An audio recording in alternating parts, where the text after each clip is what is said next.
da da da da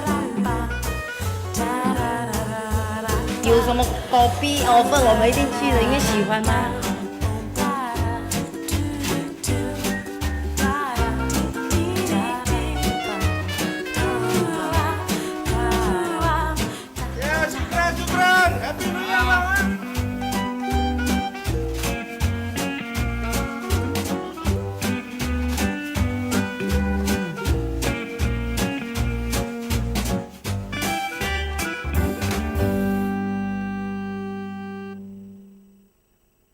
Yeah, so Reelity has done like a lot of videos, a lot of YouTube content for many different kind of brands in the past 6 months, and we've had tons of different videos. But when Ham asked me which video that I'd like to share, I chose this one, and the reason I chose this one wasn't because it had the most number of views compared to all the other videos we did. Honestly, this didn't have even close to like half of the views that some of these other videos got. But why I chose it was because it was different. We're very used to one type of YouTube content. If you notice, right? Like the kind of stuff we watch on YouTube these days tend to be kind of like very slapstick, very like, very YouTuber style, or either that or it's very list, like, 7 things Malaysian guys do or say to their girlfriends, or stuff like that. And the thing about little trends like that is that we kind of like jump into trends like that. Like, I mean, if you guys know about clickbaiting, right? It used to be lists, like, 6 places in Malaysia you must try coffee at, or, stuff like that. And then now that's kind of moved on, and people kind of like know not to click on those little things anymore, and they move on to stuff like, oh, this girl went to school, and you will never guess what happened next. You guys have seen that, right? And I've been tricked by it many times. I've clicked on a video that said, I've clicked on a list that says 20 things that you must have by the time you're 30, right? Also, 30 things you must have by the time you're 30, and it resonated with me because I'm 30, right? So I clicked on it. And they're really stupid things there, like, oh, you must take a shower by the time you're 30, or I'm serious, this kind of stuff like that. Yeah. So what Reelity, the team that works in Reelity always stood for is that, hey, not all kind of, whatever content we do has to kind of fit our brand profile, right? And not all of it suited to the very casual YouTuber style. Some of it, yes. And some of those things do really well, but some of it could be, maybe a bit more documentary style like this, or some could be, shot by different kind of directors in a different style. And that's why I really picked this video, and it was something that the team at Nestle really, really enjoyed, and I hope you guys did too. Thank you. Thank you, Tim. Big round of applause.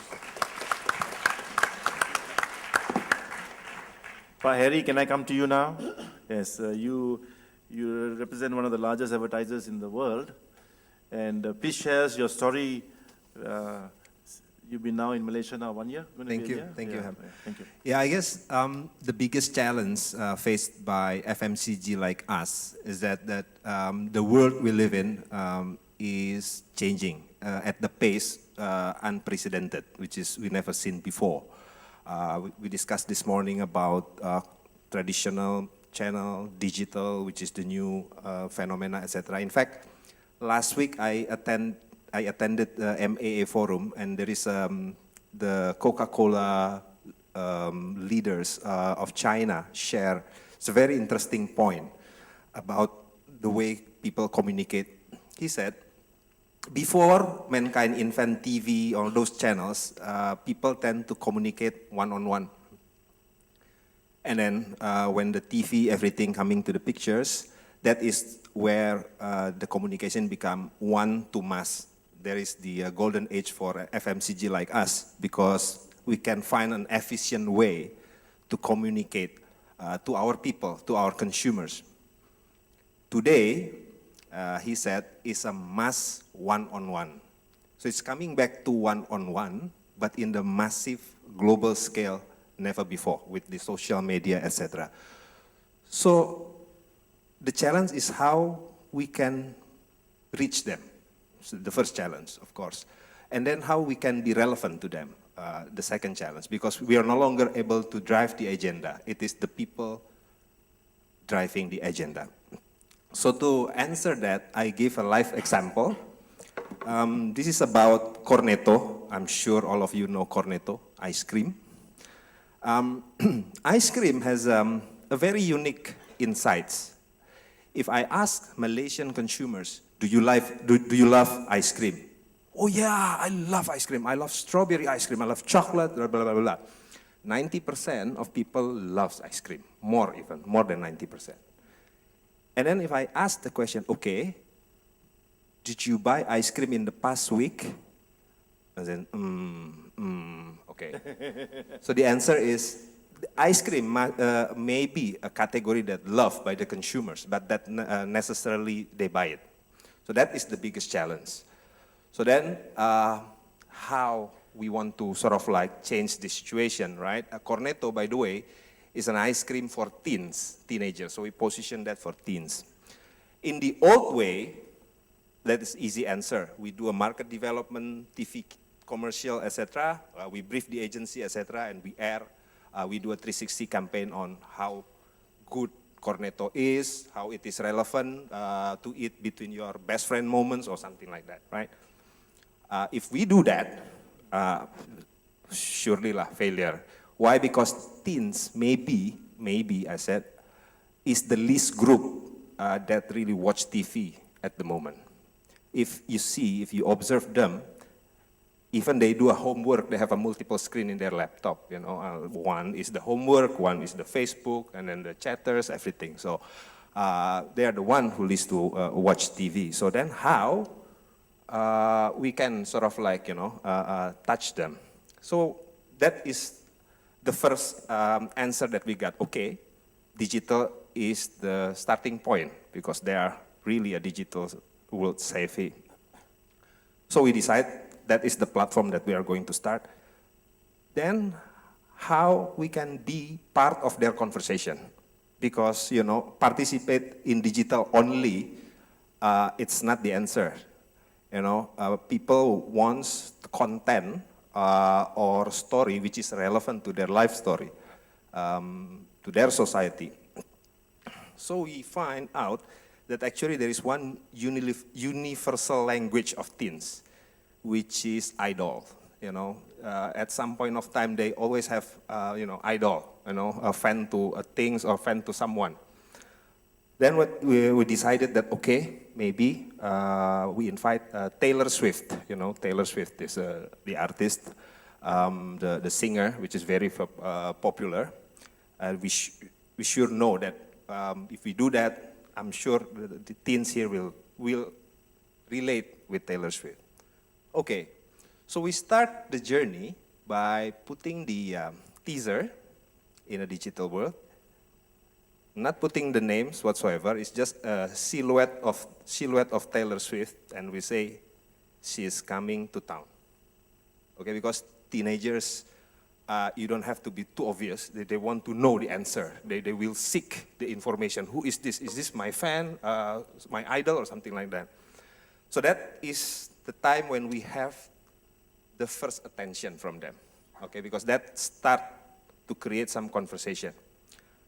Of course, after that, Taylor Swift did the press conference and saying that, hello guys, I'm coming to Malaysia. Okay, obviously, in one day, the ticket sold out, all right? Ticket sold out.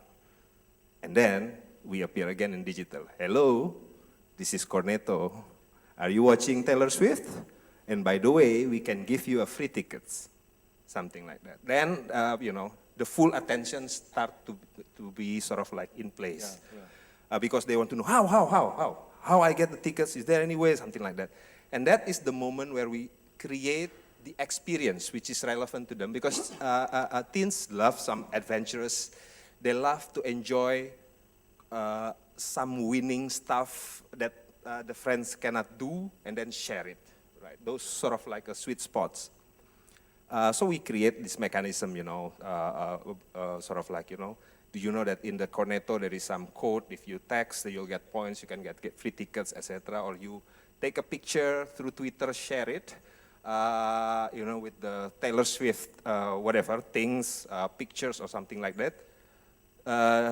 The tweets which has the most retweet will get free tickets. Those sort of, you know, stuff. By that time, we'll get full engagement. One teenagers send pictures with 40 cartons of Cornetto. guys, I'm sure one going to win, something like that, because of 40 cartons of Cornetto. In fact, because of that, some out of stocks obviously happening.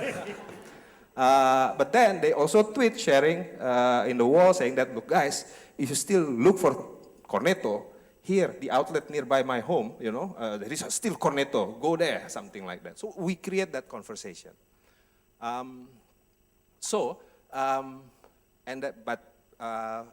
At that time, the full engagement is there. And then, you know, it's that the moment you create a relevant product story, you know, to the teens. Like for instance, we have technical evidence and psychological evidence that eating ice cream makes you happy. Yeah, so all of you, if you feel sad, if you ever feel sad because of target not achieved or whatever, eat our ice cream. Eat our ice cream. If you're still not happy, eat more, okay? So that is the, unfortunately, I cannot explain any further because the activity is still going on. Thank you very much, Pa. Thank you very much.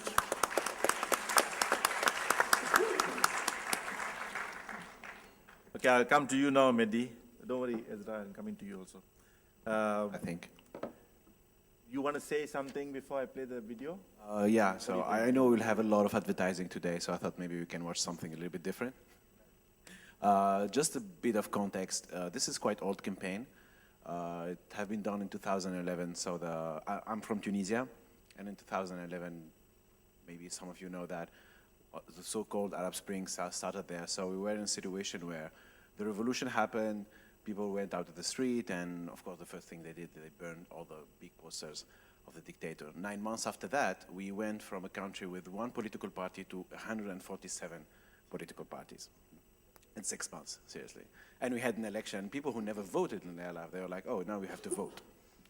So we did this campaign to encourage people to vote.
Good job.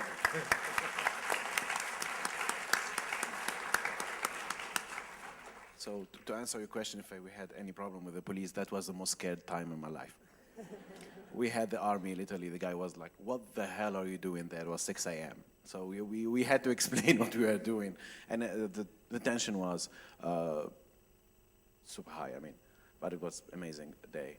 The reason why I'm showing this video, because again, I worked for a long time in this market, and brands in that market, we've been trying since 2007 to do viral things. We've been trying, but brands have been into digital in Tunisia, for example, as a market, not by choice, because there was like 2 newspapers, 2 TVs, 2 radios. No choice. They had to go onto digital, and everyone was on Facebook. So this campaign was, and Chris just spoiled everything I was supposed to talk about. But for this campaign, what we cracked down is like, after multiple tries, is two things. First one is like, a work like this one needs time. You cannot crack in 3 days. We rejected at least 20 ideas before doing this. The other thing is like, it was all about the emotion. For the first time, we managed to shock people, to make them feel something. I had clients crying when I watched them, when they saw the video. It was a highly emotional moment. So it's, again, as Chris said this morning, it's all about the emotion. But let's forget the word viral for 5 seconds, because as we all know, brands don't do viral things every morning, and don't create this kind of content every day. We create a lot of content to engage conversation with our consumers on social platforms. And despite the fact that the Facebook organic reach is now near 0, still, if you look, there's a lot of pages doing really well. Why? Because they are fans. They go to those pages every day. They don't wait for the publication to appear on their feed. They go there. One, because they found great content. I personally do it. I have there's a page where they're posting every goal scored in every football game in the world. Literally 5 minutes after the goal. So I go to that page every day. But not only that, but a lot of people managing those pages, they manage to create a social persona. So a lot of time when we work for the social strategy for a lot of brands, we try to build a social persona for that brand. How this brand will talk to people. What kind of language, what kind of words, what kind of subject we're talking about. And I feel like, and that's my point, sometimes we do the mistake to be really close to the brand book more than close to the people.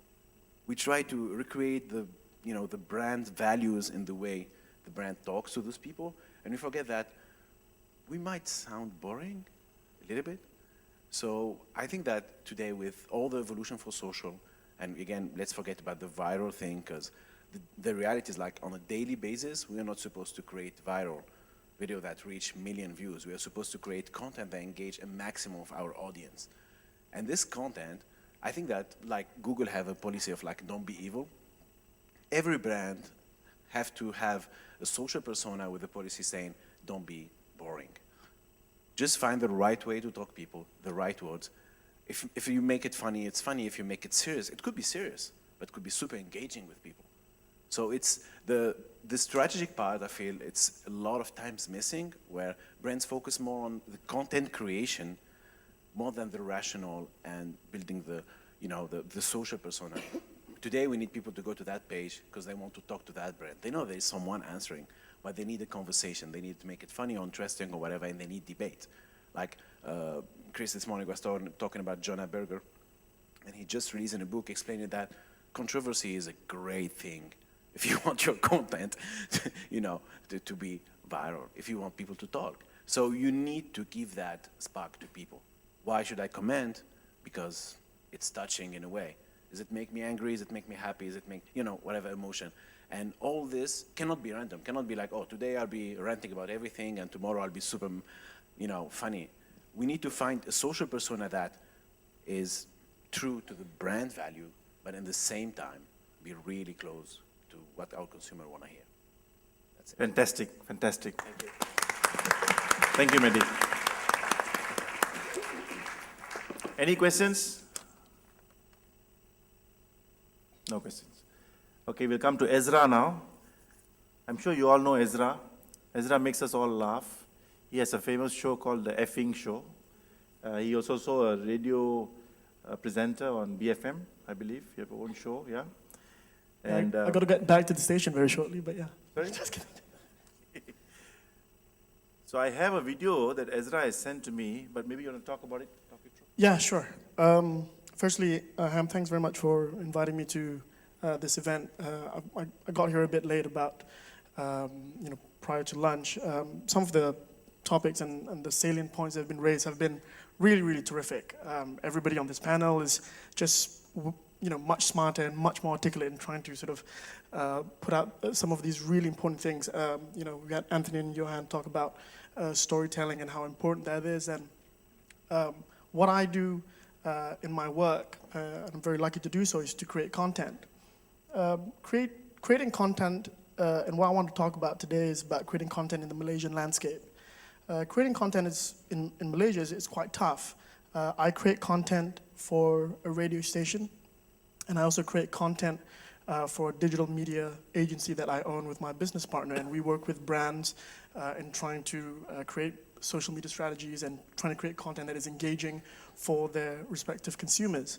And it's easier said than done. I think everybody's said that, viral is probably the worst word that content creators want to hear because, when we enter that meeting, that's what they want. And it's easier said than done. And one of the things that I've been able to do over the past 4 to 5 years in being involved in this is that creating content in the Malaysian context hasn't had a very, very long history of at least original content, original local stories that resonate with these audiences. We have the general feel-good moments when we watch a YouTube video when there's a cat playing a piano. That's a very nice thing, but it's not very specific to the local Malaysian audience. And over the past 10, 20 years with the advent of traditional broadcast media, a lot of the content that we've produced has essentially been templates of things that have been happening in the region or internationally. And of course, it's a very nice copy and paste format. But the problem with the copy and paste format is that it doesn't really engage or touch on the sentiments that you know and I know, but nobody else is telling it. And what we were trying to do at poptv.net was this sort of video platform website that my business partner started about 4 or 5 years ago.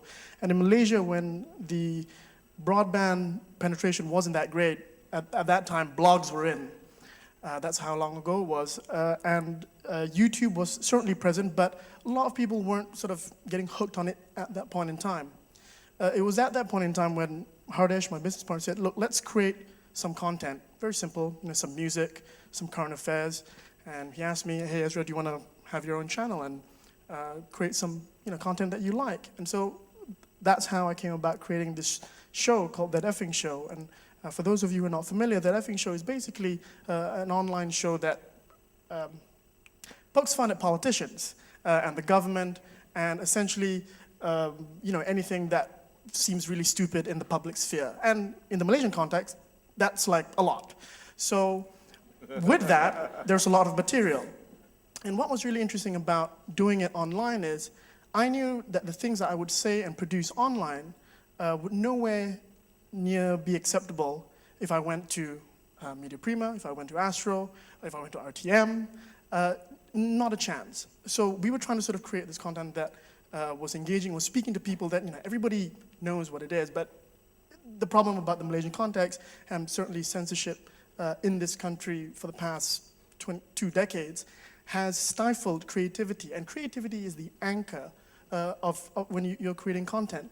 And it's a very, very challenging thing for Malaysian content creators because we're up against, folks who are doing some great stuff in Europe, in the States, in the rest of Asia.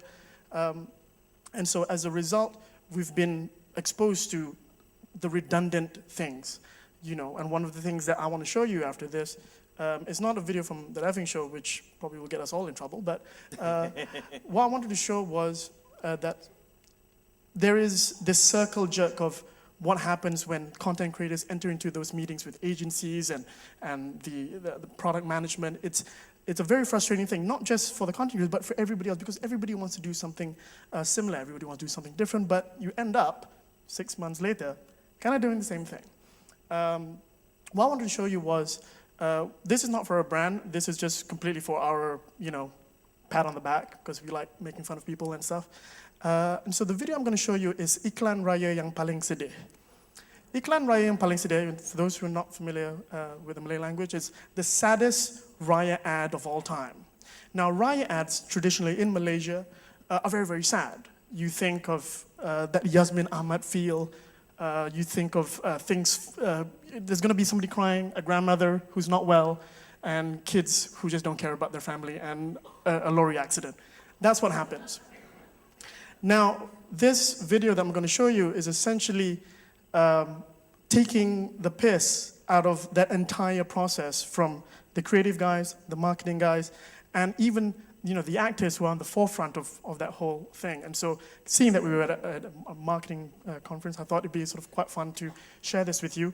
There are no subtitles, but for those who are not sort of familiar, the visuals should essentially explain the frustration that the main actor experiences at the end. And so here it is.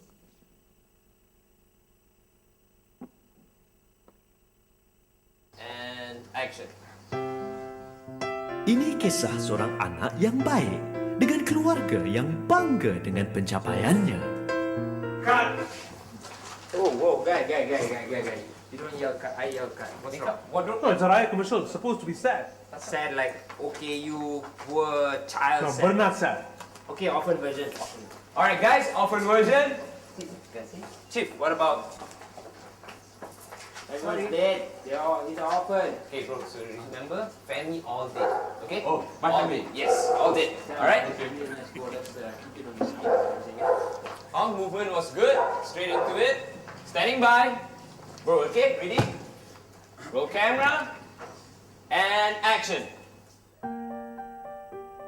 Ini kisah seorang anak yatim piatu yang... Cut! Guys, have a look at this. Look. It's neither here nor there. It's not tragic enough. It's not sad. Alright, guys, real quick version. Grips. Okay, bro. This one, remember, keluarga semua dah mati, kawan dah mati, you punya kaki tercabut. Okay. Tercabut. Okay. Yeah, accident. Okay. Yes. Bro, remember, full on drama. Okay. Camera's good. Roll camera. And action.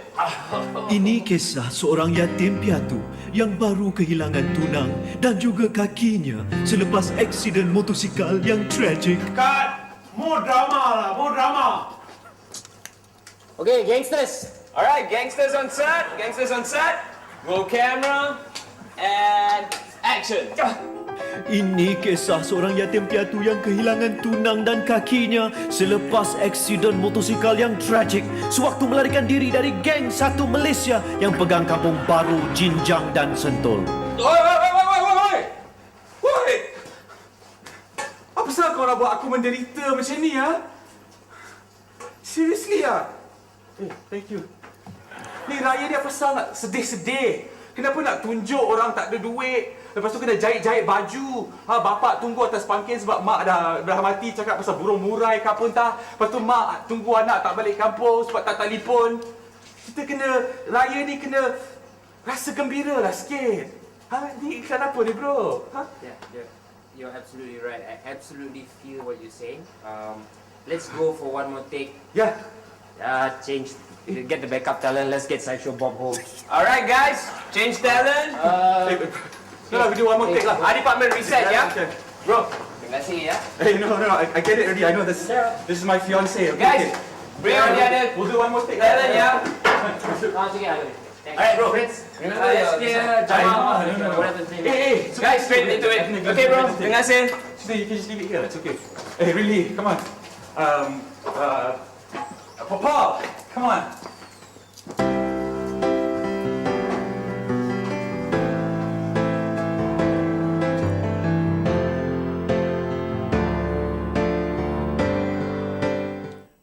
And so,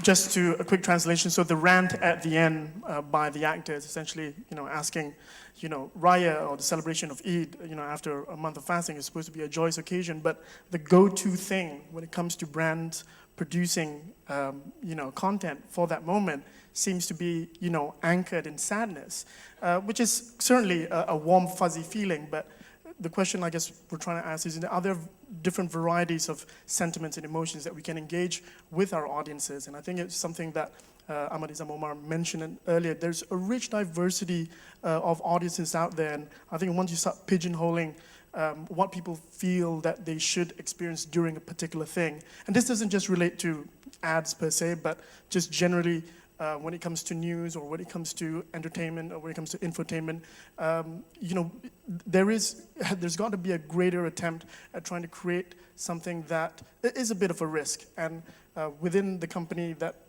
we operate, PopDigital, we have two arms, one that actually does the all digital media agency stuff. And we have, on the other side, the publishing sites, which essentially gives us the opportunity to put out content that we don't know how it's going to pan out yet.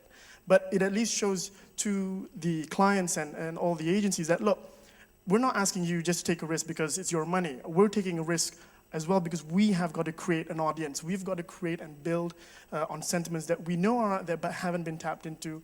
And I guess speaking about the low-class experience, that was a video, I guess, that showed as much. Thank you, Ezra. Thank you. Big round of applause to all our panelists, please.